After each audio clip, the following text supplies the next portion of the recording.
Welcome to the Go Slow to Go Fast lifestyle podcast, where we embrace intentional living and discover how to create a life of purpose, balance, and joy. We're going to talk about cultivating Hygge, the Danish concept of coziness and contentment. And if you're new to Hygge, that's okay, because I'm going to break it down for you.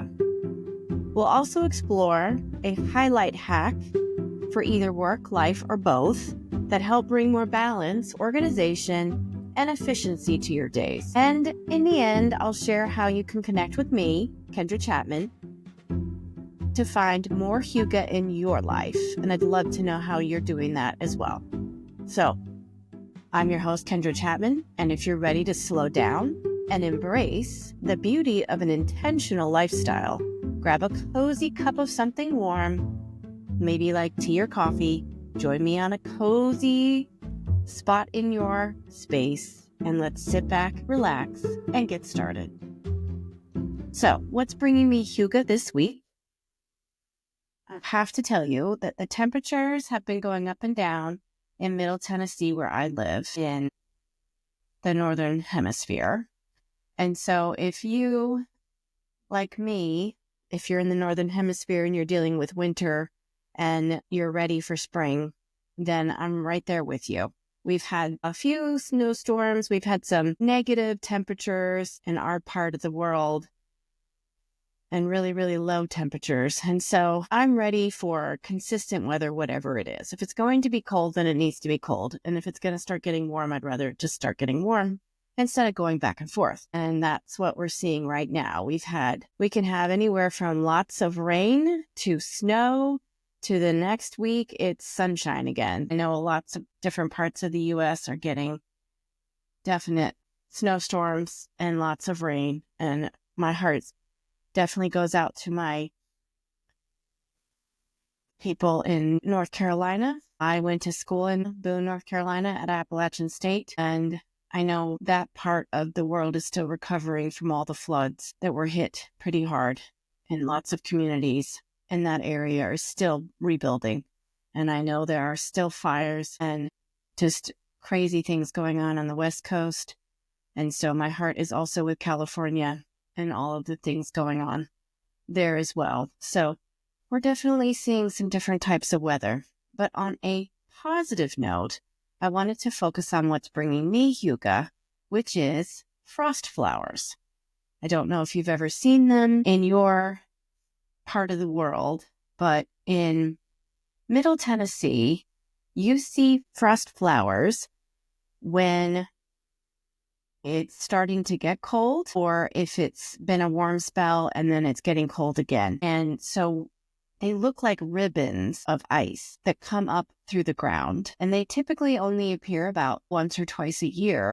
But if you keep your eye out in your yard and know where to look, you might just be able to catch this unusual sight for yourself. So they scientifically, according to an article on housedigest.com, called Fascinating Natural Elements That Might Pop Up in Your Yard as Temperatures Drop. This article says that frost flowers form when the air is below freezing, but the ground is not.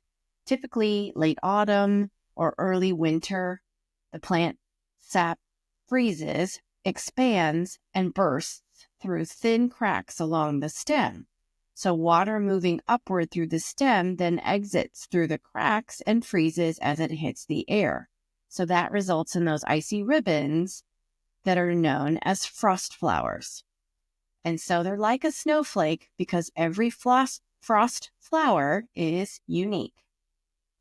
And on large plants, they can get up to 6 feet tall. And I have seen some tall ones in my neck of the woods. So I think it's just neat, because I don't remember seeing that when I was growing up in North Carolina, but I have seen them here in Tennessee since I've been here in 2020 till now. And so, yeah, it's just a neat phenomena. And there's only certain types of plants that create frost flowers. You say that fast 3 times, and it's based on their root system. So I thought that was pretty neat, and I reminded myself that I might see some more frost flowers as the temperatures go up and down here in Middle Tennessee. So that is what's bringing me Hygge this week, looking for frost flowers. Because I hope I can look for red buds, that purple flower that starts to show itself when it's almost spring here in the Northern Hemisphere. But right now, I'm looking for frost flowers. So that's me. But, lately, besides finding Hygge inspiration outside in nature, I'm also looking on YouTube these days just to kind of get an idea of how I can enhance my meal prep. And it can be a struggle as a working parent and having to kind of think about what you're going to eat for lunch. And then when you get home, what do you want to make for dinner quickly? So you're not spending, a lot of time in the kitchen. It's always been a struggle for me just to try to eat well and not eat junk.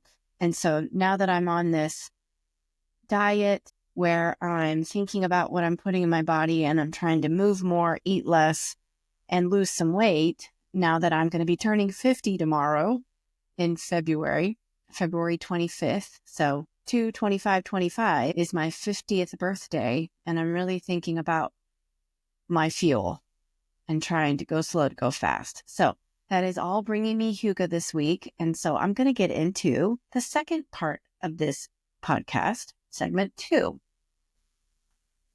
So a couple of things that I'm revisiting and revamping in my diet. I'm thinking about ways to enhance my protein. I want to increase my protein and I want to make some easy meals that are good on the go. So I can just grab and go and I can prep them on the weekends, put them in the freezer and not have to think about them too much until it's time for me to grab and go. And so I have been using shakes as my lunch for the last couple of years just to kind of keep my calories down, make sure I eat something during the day at work that is packed with protein, has lots of good nutrients. I get my vegetables and my fruits that way for my daily portion in my fruit smoothie. And then also just making sure that I have protein in there as well and not going for the candy bars or the chips. And then really just trying to keep it to the more healthy choices. And so one of my go-tos that I had to revisit and revamp is no-bake protein balls. They are easy. I've made them with multiple types of bases like peanut butter or Nutella or even pumpkin. You can use a pumpkin puree to make your protein balls. But I found a couple of good recipes that I'm going to try again. And I'm revisiting.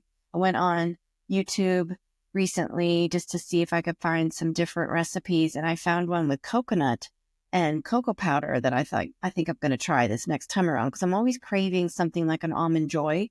And so instead of going for those Atkins-like bars that are going to be sweet and they're going to have the high protein, but instead of all the calories, I'm looking to do something more simple and natural. And so one of my go-to recipes is a peanut butter base, and it also has oats, and you can use honey or maple syrup or agave, and also flax seeds or chia seeds, and then a handful of nuts or semi-sweet chocolate chips. And so I've done this one before. I like to mix it up and maybe make something also with pumpkin puree that you can get in a can, or you can make it yourself if you want to harvest a pumpkin, but it's so much easier just to get pumpkin puree, and then also cocoa powder. So when I was searching on YouTube just a little bit ago, I think earlier this weekend when I was prepping for this episode, I found a different recipe that I want to try that has dates in it and chocolate and coconut. So I found a recipe by Olena Osipov. She is a mom of 2 boys who lives in Vancouver Island, Canada. And she started a company, a website called ifoodreal.com because she was finding that as a stay-at-home mom of 2, she wasn't really making healthy meals like she grew up on, which I had that in common with her too. I grew up on a lot of meals from scratch. My family pretty much ate meals together every night. My mom and dad both cooked. And so I'm used to growing up in that type of lifestyle. And so was Alina. And so, when you get out on your own or you're, taking care of your own family, sometimes you don't make the time to really think about the healthy alternatives and you go with what's easier, what's quicker. And so this is just a good reminder that I can make protein balls that are no bake. You can just mix up a bunch of healthy ingredients and freeze them and use them and eat them when you want. And so there's a link to her ifoodreal.com coconut protein ball recipe. I'll make sure that's in the show notes. But she includes naturally sweetened items like semi-sweet chocolate and unsweetened cocoa powder or cacao powder, and then dates, nuts, coconut, agave, or honey or maple syrup. And so then she mixes all of that up. And so basically your base should be about a half cup. So you can do a half cup of peanut butter or a half cup of Nutella or a half cup of cocoa powder, like whatever you want your base to be. And then you mix in your sweet natural alternatives, whatever taste you want to use. And dates are pretty sweet. You don't need a lot of extra sweetener when you have dates and nuts. And then if you want to do a cocoa powder or maybe even throw in some avocado, there are different ways that you can mix in those healthy bites. And then she rolls her bites in coconut and then freezes them. You can freeze them up to 3 months, or you can refrigerate them for about a week. And so, yeah, it's quick and delicious, a perfect little moment. And that's another way to weave in some Hygge in your day. Another game changer for me are smoothies. And so, those companies where you can order those meals to go in a cup and you can order so many smoothies for the month and they send them to you and all the ingredients are in a cup and you just dump it into your mixer. You mix it up with whatever base you want, either milk or water or, any kind of juice. And then you put it back into that cup. That was something I had tried, but I realized it was so expensive and I could make that myself by substituting frozen fruits out of the freezer section in the grocery store and then just making sure I had some protein pieces to add in. And so I've come up with my own recipes. I've got a green smoothie that I use. I just get the juice out of the produce section at the grocery store. You can do the green goddess juice or the green machine juice. Those two are two of my go-tos. And you do have to check out the sugar content, but usually it's natural sugar from fruit and vegetables. But you want to make sure there's no added sugar. And so I use those as my bases for my green drinks. And then I add in either frozen avocado. They have frozen avocado in the freezer section that's already cut up for you. You don't have to mess with it. And it's just little freezer pieces of avocado, and they make smoothies so smooth, just like bananas do. So if you want to put some bananas, avocados, a red berry, they have black cherries, Bing cherries. You can get raspberries, blackberries, strawberries. You can get quite a few different types of frozen fruits in those big bags, or you can get them in the smaller bags, just depending on what kind of fruit you want. But I like to have banana, avocado, and like a Bing cherry, and then maybe a red raspberry or a blackberry. You just have to either screen out the seeds if you don't like the seeds, or just deal with the seeds.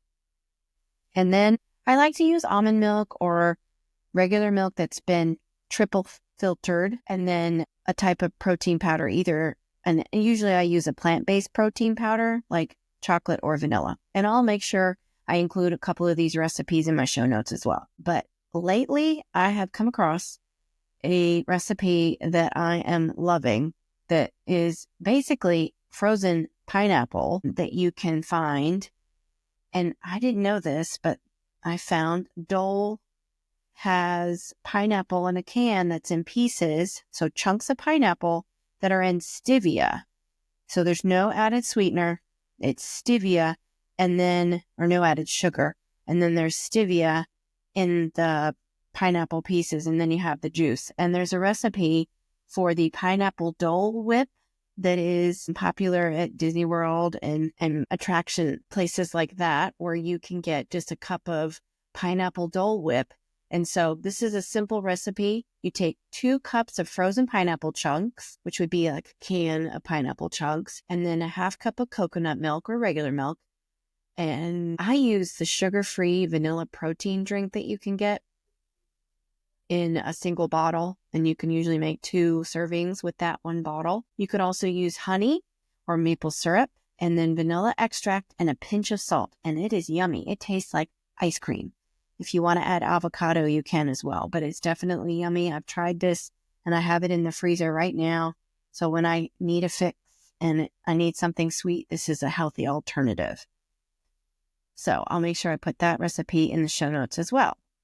So if you want to use a high-powered mixer, you can, or blender or food processor, all of that works.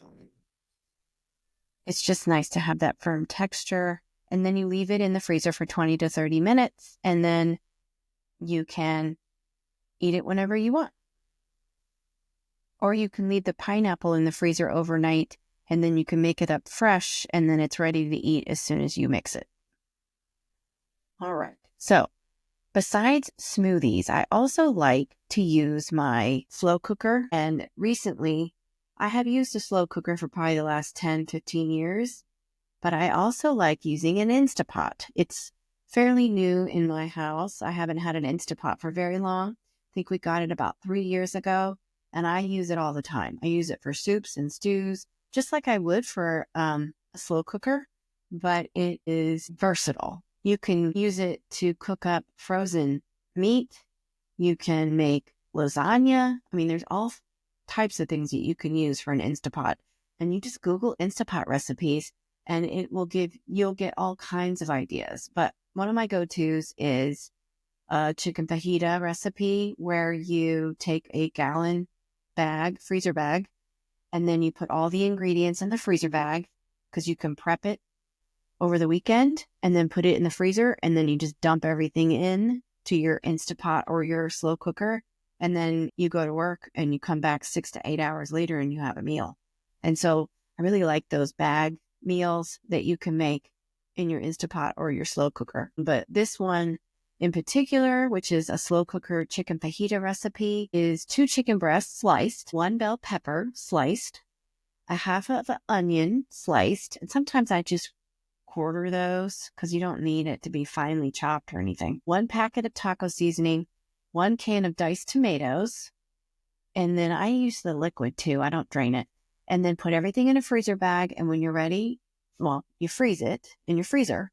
And then when you're ready, you just take it out of the freezer and you dump it into your Instapot, and then you set it for slow cooking for 6 to 8 hours. And you're going to have a meal when you get home. It's great. It's comforting, it's easy, and it's perfect for that cozy Hygge evening where you want to have an easy meal. All right. So that's just one example of a slow cooker meal. There's all kinds. You can Google those as well. I'm a big proponent of going online and finding recipes that work and then just adding it into your routine to prep for the weekend. And I typically go grocery shopping either on Saturday or Sunday and then prep my food on Sunday for the week. And so I like to prep out all my smoothie bags. I have those snack size Ziploc bags you can get. That's my smoothie bag size. And so I line out probably 8 to 10 smoothie bags or snack bags, and I fill them with all the things that I want to have in my smoothie. So if I'm doing avocado, I fill, my avocado pieces, I spread them out over the 8 bags, and then I put in strawberries and then bananas. So I get 3 or 4 different fruit freezer bags from the grocery store, and then I divvy them up across those 8 to 10 bags. And usually if I get 2 or 3 frozen fruit bags, I can usually spread it out over 2 weeks, because 10 bags is 2 weeks for me, because I'm doing a Monday through Friday prep twice. And so that works pretty well. And so then I set up all my I set up my fruity bags. I set up my fruit smoothie bags for the week, and then I put them all in the freezer so then I can just grab and go. And so in the morning when I get up and I'm ready to make my fruit smoothie, I just pull out 1 bag, I add it to my cup that I'm making my fruit smoothie in. It's usually just a 1 serving. I have a Ninja, so I just use my Ninja, and I fill a little bit, maybe like an inch with water, and then I add ice, about a handful of ice, and then I put in probably about half a cup of the green juice of whatever I've bought at the store that week, maybe a little bit more. And then I have my fruit from my bag, my snack bag. And then I add protein powder to that, usually a plant-based protein powder, either chocolate or vanilla. And then I have lately been adding chia seeds that I have grounded up, because I think you get more benefit when you grind up the chia seeds, because they grab onto more things in your stomach as they make their way through your stomach. And so I put all that in my blender, and then I blend that up, and I just change out the lid, and I'm good to go with my smoothie every morning. And so that seems to work for me. I don't really get tired of it, because I'll switch up, between the vanilla or the chocolate protein to get a different flavor. I know you can add cocoa powder, you can add cinnamon, you can add ginger. There's all kinds of different ways that you can add a little something extra to your smoothie and make it taste a little different. That one company that I purchased smoothies from for a while until I realized I could make my own, I did like their carrot cake smoothie. And so I figured out how to make that on my own as well. And that recipe is yummy. You just add to your fruit smoothie bag, you just add a few carrots and dates, walnuts, and brown sugar, and whatever milk you want to use. If you want to use oat milk, which is really creamy oat milk, or a creamy coconut milk, that will help it, the texture of it tastes more like carrot cake. And I put a little ginger as well in that. And it is just super yummy, and some cinnamon. And so I will include my carrot cake smoothie recipe as well, because it is quite tasty. All right. Well, that's it for me as far as recipes for on-the-go fuel to make sure we're going slow to go fast, and also taking care of ourselves in a healthy way. But I hope that you've found some inspiration on my ramblings today. I know I've been going on about meal prep and my meal prep hack, but I hope that you have maybe heard one recipe that resonates with you, and you want to bring it into your routine to make your life more easy.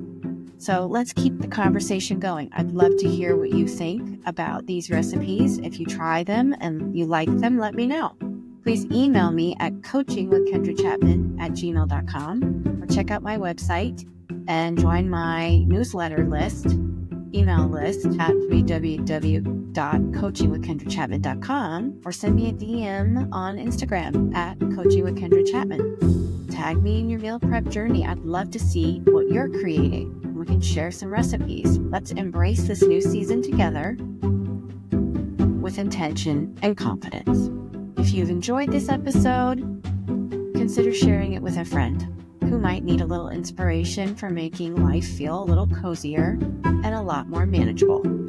And as always, stay connected, and remember, take it slow, be intentional, and embrace the season you're in, because the nourishment in me honors the nourishment in you. And as you head into the next week, let your light shine through. Take care, keep leading with purpose, and go slow to go fast. Thanks for listening.